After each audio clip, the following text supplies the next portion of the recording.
सुप्रभात प्यारे बच्चों, आज की ऑनलाइन हिंदी कक्षा में आप सभी का स्वागत है। हम आज पढ़ रहे हैं पाठ संख्या 3 भारत रत्न डॉक्टर एपीजे अब्दुल कलाम की जीवनी का भाग 2। स्वतंत्र भारत के 11वें राष्ट्रपति के रूप में सुशोभित डॉक्टर कलाम हम सभी के लिए एक प्रेरणा पुंज के रूप में स्थापित हैं। उनका सपना भारत को एक विकसित राष्ट्र बनाना था। डॉक्टर अब्दुल कलाम ने भारत को रक्षा के क्षेत्र में आत्मनिर्भर बनाने के उद्देश्य से रक्षा मंत्री के तत्कालीन वैज्ञानिक सलाहकार डॉक्टर वी.एस. अरुणाचलम के मार्गदर्शन में integrated guidance missile development programme की शुरुआत की। इस प्रोग्राम के अंतर्गत त्रिशूल, पृथ्वी, आकाश, नाग, अग्नि और रूस के साथ संयुक्त रूप से विकसित ब्रह्मोस जैसी मिसाइलें बनाई। इसके बाद उन्हें मिसाइल मैन के नाम से जाना जाने लगा। डॉक्टर अब्दुल कलाम को उनके शानदार योगदान के लिए सन 1981 में पद्म भूषण और 1990 में पद्म विभूषण प्रदान किया गया। 1997 में उन्हें भारत के सर्वोच्च नागरिक सम्मान भारत रत्न से सम्मानित किया गया। भारत को परमाणु शक्ति संपन्न राष्ट्र बनाने में उनकी भूमिका अत्यंत महत्वपूर्ण रही। उनके प्रयासों से ही भारत परमाणु शक्ति संपन्न बन सका। 11 मई 1998 को राजस्थान के रेगिस्तानी इलाके पोखरण में 3 विभिन्न क्षमताओं वाले परमाणु बम के परीक्षण किए गए। डॉक्टर अब्दुल कलाम के मार्गदर्शन में ये परीक्षण किए गए। इन परीक्षणों की अमेरिका तथा अन्य यूरोपीय देशों पर बड़ी व्यापक प्रतिक्रिया हुई। भारत ने उनके विरोध के सामने घुटने नहीं टिके। 13 मई 1998 को दोपहर 12:21 पर 2 और भूमिगत परीक्षण कर अपने दृढ़ इरादों का परिचय दे दिया।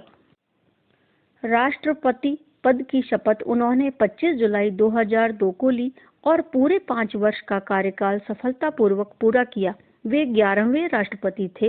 डॉक्टर अब्दुल कलाम की व्यक्तिगत जिंदगी बहुत अनुशासन प्रिय थी। वे शाकाहारी थे। उन्होंने कभी शराब का सेवन नहीं किया। डॉक्टर अब्दुल कलाम मूलतः राजनीतिक क्षेत्र के व्यक्ति नहीं थे, लेकिन राष्ट्रपति बनने के बाद भारत की कल्याणकारी नीतियों के कारण उन्हें कुछ हद तक राजनीतिक दृष्टि से संपन्न माना जा सकता है। वे अंतरिक्ष विज्ञान के क्षेत्र में भारत को दुनिया का सिरमौर राष्ट्र बनते देखना चाहते थे। डॉक्टर अब्दुल कलाम आजीवन अविवाहित रहे। वे कुरान और भगवत गीता दोनों का अध्ययन करते थे। वे तिरुकुरल का भी अनुसरण करते थे। वे विद्यार्थियों में बेहद लोकप्रिय थे। समय समय पर वे उनका मार्गदर्शन करते रहते थे। डॉक्टर अब्दुल कलाम ने साहित्यिक रूप से अपने शोध को 4 उत्कृष्ट पुस्तकों में समाहित किया। इन पुस्तकों का कई भारतीय भाषाओं में अनुवाद हो चुका है। अग्नि की उड़ान उनकी आत्मकथा का हिंदी अनुवाद है। 27 जुलाई 2015 को दिल का दौरा पड़ने से उनका आकस्मिक निधन हो गया। 83 वर्षीय डॉक्टर अब्दुल कलाम शिलोंग IIM के एक कार्यक्रम लिवेबल प्लेनेट अर्थ में भाषण देने गए थे। वहीं पर दिल का दौरा पड़ने से उनका देहांत हो गया। उन्होंने अस्पताल में 7:45 पर आखिरी सांस ली। उनके निधन पर हर दिल रोया, हर हाथ ने उनको अंतिम सलाम किया। 30 जुलाई 2015 को उन्हें रामेश्वरम में सुपुर्दे खाक किया गया। डॉक्टर अब्दुल कलाम को श्रद्धांजलि देते हुए भारत की अनेक महान हस्तियों ने ये उद्गार व्यक्त किए। प्रधानमंत्री श्री नरेंद्र मोदी, कलाम पहले राष्ट्र के रत्न थे और बाद में राष्ट्रपति। कलाम की शख्सियत बेहद खास थी। उनकी जिंदगी हमें प्रेरणा देती है, युवाओं को प्रेरणा देती है। श्री राहुल गांधी, राष्ट्रपति कलाम जनता के राष्ट्रपति थे। वे एक ऐसे राष्ट्रपति थे जिनमें देश के लोगों, खासकर युवाओं से जुड़ने की अद्भुत क्षमता थी। लोकसभा अध्यक्ष श्रीमती सुमित्रा महाजन, 83 वर्ष के कलाम ऐसी नेक शख्सियत थे जिनमें 38 वर्ष की ऊर्जा और उत्साह था और 8 साल के बच्चे की सी मुस्कान थी। डॉक्टर अब्दुल कलाम एक प्रेरक व्यक्तित्व थे। उन्होंने समय समय पर कुछ प्रेरक बातें कही। कुछ प्रेरक कथन: पहली जीत के बाद आराम मत करो, क्योंकि अगली बार नाकाम हुए तो लोगों को यह कहने का बहाना मिलेगा कि पहली जीत तो भाग्यवश मिली।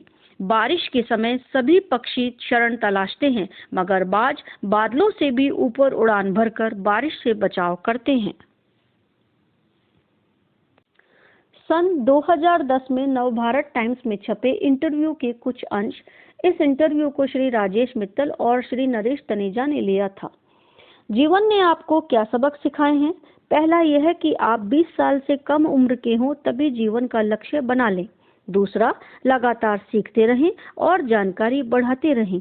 तीसरी बात, मेहनत करते रहें और काम में जुटे रहें।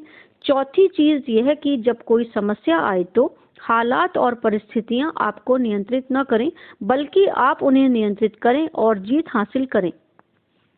कलाम क्या है? पूर्व राष्ट्रपति, एक साइंटिस्ट, मिसाइल मैन या कुछ और? इस प्रश्न के उत्तर में डॉक्टर कलाम ने कहा था, मैं चाहता हूं कि लोग मुझे एक अच्छे आदमी के रूप में जानें। वैसे मुझे टीचिंग सबसे ज्यादा पसंद है।